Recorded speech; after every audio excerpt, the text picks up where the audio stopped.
Thank you very much. So yes, indeed, the map of the future is not a map, is the question I pose. Well, not really a question. I think there's an element of inevitability about this. That's not to say that maps are going to completely disappear, but maps as we recognize them today will probably change, and the geospatial information that's currently presented on a map using cartography will be presented in different ways in other forms. This is Google's mission statement: to organize the world's information to make it universally accessible and useful. And every product, every service that Google creates is built around this idea of trying to identify the piece of information that our users need at any particular point of time or in any particular location, and to make that information available to them, to make it accessible. And obviously this is getting a larger and larger challenge as the amount of information that's available online is continually increasing. We all carry sensors around with us on our phones that add more and more data to this information that's there.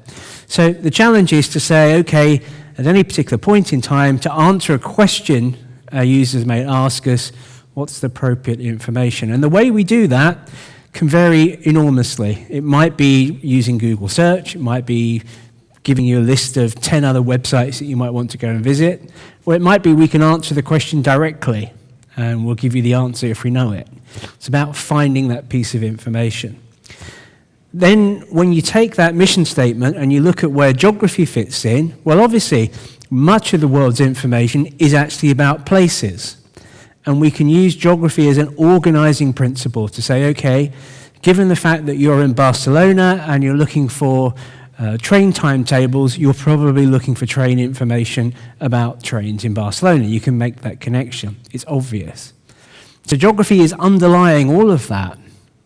But most specifically, for geography and for the people working at geography at Google, what we're really talking about is this. If we're doing our job properly, you will never feel lost.